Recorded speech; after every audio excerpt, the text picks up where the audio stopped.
আমাদের জীবনে ফেলিয়ার জিনিসটা কোন জায়গা থেকে সৃষ্টি হয় জানো? কারণ আমরা ক্লিয়ারলি কথা বলতে পারি না বলে।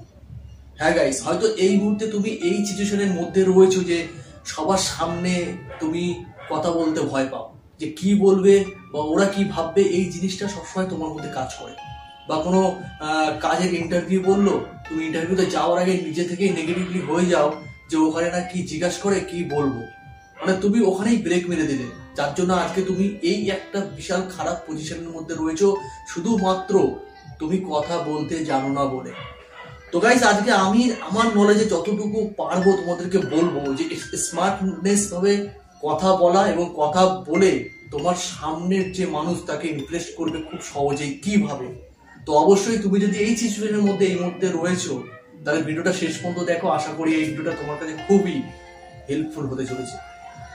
কারণ দেখো, সবার জীবনে এই জিনিসটাই ঘটে যে অনেকে কথা বলতে ভয় পায়, কথা বলতে ভয় পায়। আর অনেকে দেখবে যে কথা ঠিকঠাক কথা বলার কনফিডেন্সটা তার মধ্যে এতটাই যে সবকিছু জায়গায় সাকসেস হয়ে যায়, অথচ দেখা গেল শিক্ষাগত দিক থেকে হয়তো দেখা মানে সৌন্দর্যের দিক থেকে তোমার থেকে সে অনেকটাই ডাউন লেভেল, অথচ তুমি তার কাছে পুরো থমকে আছো, কারণ তুমি ভালো একটা ক্লিয়ারলি কথা বলতে পারো না। না, কথা বলতে তুমি যে পারো না এটা বলা ভুল হবে, কারণ তুমি কথা বলতে পারো। হয়তো তুমি চেষ্টা করলে ওর থেকে আরো বেশি বেটার কথা বলতে পারবে, কিন্তু তুমি কেন পারো না জানো? কারণ তুমি ভয় পাচ্ছ। আমরা ইন্টারভিউ, কোনো একটা কাজের ইন্টারভিউতে যখন যাই, ইন্টারভিউতে ঢোকার আগে মনের মধ্যে মানে বিশাল ভয় করে যে আমি প্রশ্নটা কি ধরে না ধরে, কি করব কি না করব, এটার থেকে বেশি টেনশন হয় যে আমি কি বলবো, ম্যাম বা স্যার আমাকে কি জিজ্ঞাসা করবে, কি বলবো, এরকম একটা ব্যাপার। আর একটা কথা তোমাদেরকে বলে দেওয়া ভালো, কথা বলতে ভালোভাবে বলতে জানতে হবে বলে এই নয় যে তোমার ইংলিশটা 100% ভালো হতে হবে, ভুল কথা এটা। এক্সাম্পল, আমি তোমাদেরকে ছোট্ট একটা গল্প বলবো।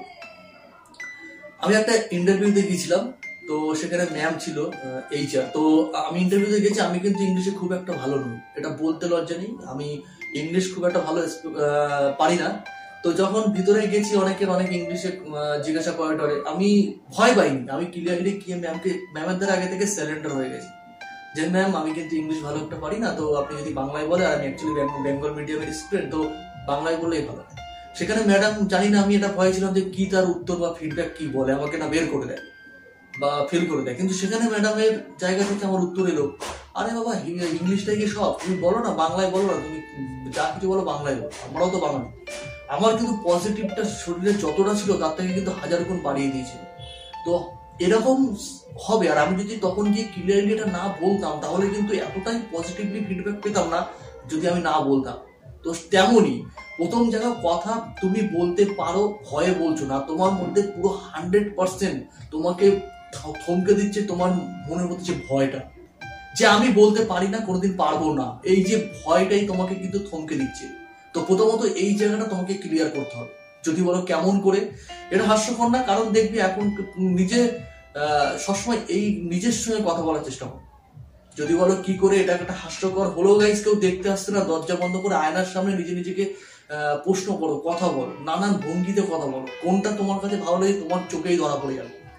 একটা জিনিস কেন এই কথাটা বলা জানো, সবসময় দেখবে তোমাদের পাড়ায় হয়তো কোনো মেয়েকে তুমি দেখছো, সে নরম, অন্যরকম, একদমই অন্যরকম, কিন্তু তার যদি কোনো ভিডিও মানে কোনো আইডি তোমার কাছে থেকে থাকে, তার রিলস ভিডিওটা তুমি যদি দেখো, তাহলে কিন্তু তুমি আকাশ পাতাল তফাৎ। যে মেয়েটাকে রাস্তায় তুমি দেখছো ছোটবেলা থেকে একদম নর্মাল, ওর মানে তখন তুমি ওকে দেখে এটা রিয়েলাইজ করা যায় ওর পক্ষে কোনোদিন ভালোভাবে ক্লিয়ারলি কথা বলাটা পসিবল নয়।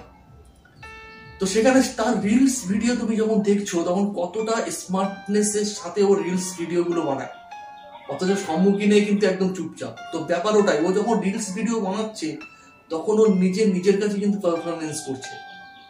হ্যাঁ গাইস, নিজের কাছে কিন্তু পারফরমেন্স করছে। আর আমি সেটা তোমাকেই করতে বলছি যে দেখো, ভয় জিনিসটাকে বের করতে হবে। তুমি কথা কেন বলতে পারো, তুমি তো বোবা নও, তুমি তো কথা বলতে পারো, তাহলে কেন কথা বলাটাকে তুমি ভয় পাচ্ছ?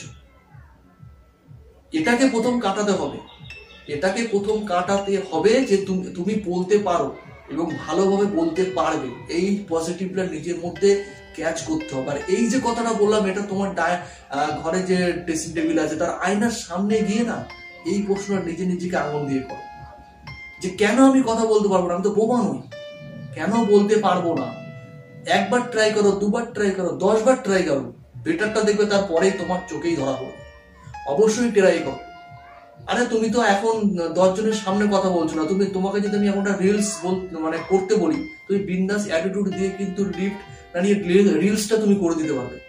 সেই যে ট্যালেন্টটাকে সবার সামনে আনতে হবে, সবার সামনে আনতে হবে। আর একটা জিনিস কি, তোমার মধ্যে যদি এই স্বভাবটা থাকে, তুমি মানুষের সঙ্গে মিশতে চাইছো না, যেখানে 3-4 জন গল্প করছে সেখান থেকে তুমি ইগনোর হয়ে সাইডে চলে যাচ্ছ, এটাও কিন্তু তোমার কথা কম বলার কারণ হতে পারে।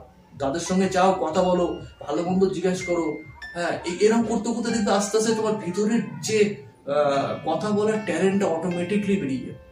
তুমি হয়তো সেই জিনিসগুলো ট্রাই করছো না বলে আজকে তুমি এরকম জায়গায় পৌঁছে আছো। ভয়টাকে নিজের মন থেকে কাটাতে হবে গাইস। ভয়টাকে নিজের মন থেকে যত তাড়াতাড়ি তুমি কাটাবে, স্মার্টনেস ভাবে কথা বলে মানুষকে তত তাড়াতাড়ি তুমি বসে আনতে পারবে। এখন থেকেই ট্রাই করো। নিজের কাছে নিজেই পরীক্ষা দাও আয়নার সামনে। এটা হাস্যকর নয়, সবাই দেখে কেউ প্রতিদিন, বিশেষ করে মেয়েদেরকে বলি, দেখবে ওরা কোনো কিছু মুখ কি বলে যে ক্রিম টিম মাখা হোক বা বাইরে দিয়ে আসা হোক, এটা আয়নার সামনে একটু এ করে এরকম করে।